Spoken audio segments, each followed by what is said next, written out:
Monsieur Jephté Mbangala, bonjour. Bonjour, Monsieur Tigui.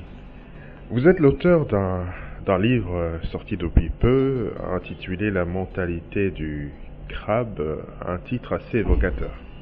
Oui, bien évidemment, à première vue, lorsqu'on en parle, on a cette envie de faire le raccordement avec les fables des gens de La Fontaine ou d'Ésope.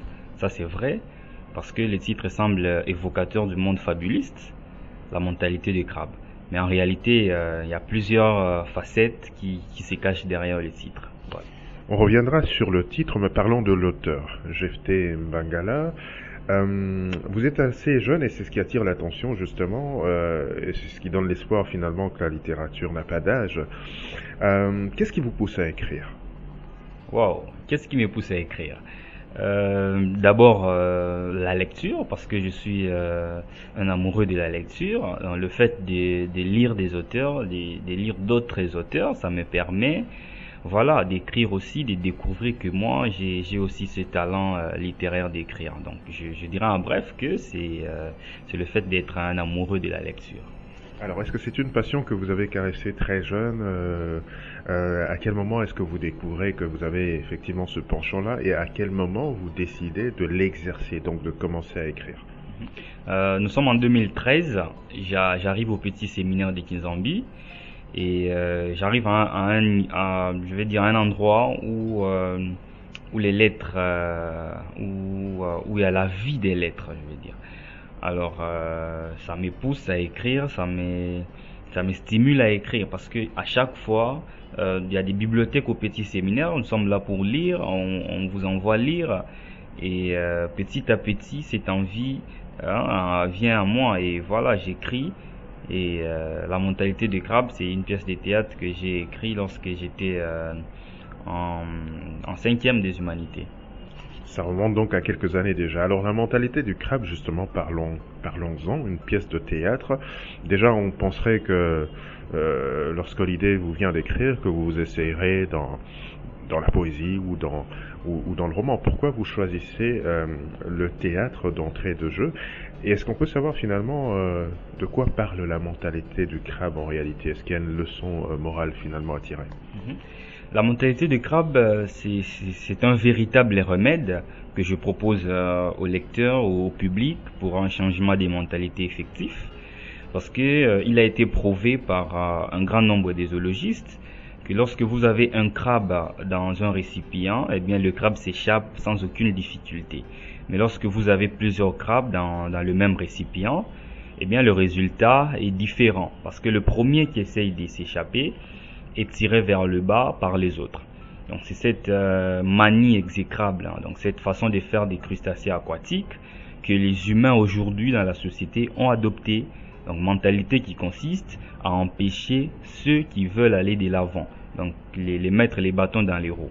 Donc la mentalité du crabe voudrait être cette pièce qui rappelle l'importance de vivre dans la solidarité, parce que si vous empêchez les autres d'aller de l'avant, vous interrompez aussi votre ascension à vous-même, parce que si votre voisin ou votre prochain arrive à faire des merveilles, cela va aussi profiter pour vous. Voilà.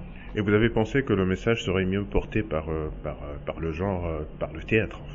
Oui, bien évidemment, parce que le théâtre, c'est aller au-delà. Je connais je veux dire, le monde congolais, je connais le côté congolais, c'est le côté de la musique, de la danse, du divertissement. Alors, j'ai voulu aller au-delà de la lecture.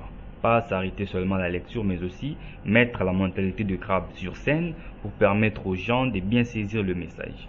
Vous avez d'ailleurs à ce propos un projet en vue, son adaptation effectivement sur scène, au-delà de l'avoir écrit. Parlez-nous-en en quelques mots.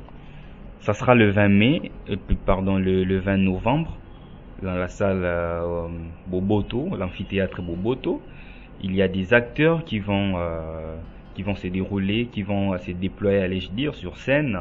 Alors j'invite les publics à venir voir la mentalité de crabe sur scène. Ça sera à 18 heures. Voilà. Alors on parle de plus en plus, et c'est d'ailleurs l'un des credos du mouvement littéraire Les Plumes Conscientes, du mentorat, du passage de témoins et même du coaching. Est-ce que vous avez une expérience particulière en la matière? Est-ce que vous avez eu à vous faire encadrer? Et dites-nous aussi en tant que jeune ce que vous pensez de la littérature congolaise telle qu'elle se pratique actuellement. Mhm.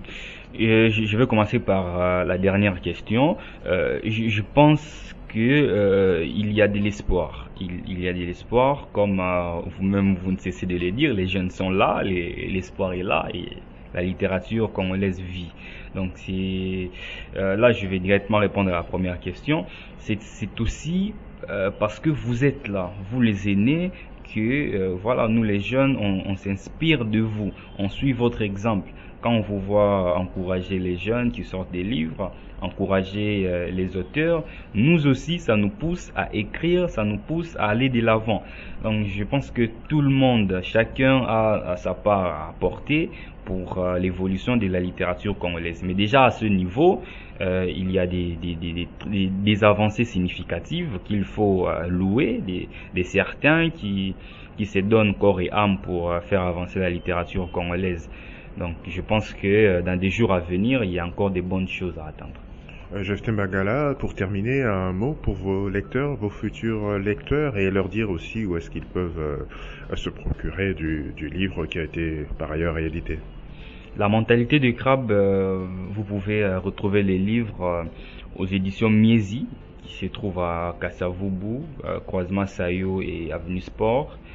Vous pouvez aussi retrouver les livres directement. Aujourd'hui, il y a les réseaux sociaux. Vous pouvez m'écrire via ma page Facebook, Jefté Mbangala l'écrivain. Il y a un service qui est disponible pour vous rendre le livre. Donc, j'invite les lecteurs à toujours lire parce que la lecture est un remède pour l'esprit et une consolation pour l'âme. C'est ça, voilà. Merci. Jefté Mbangala, je vous remercie.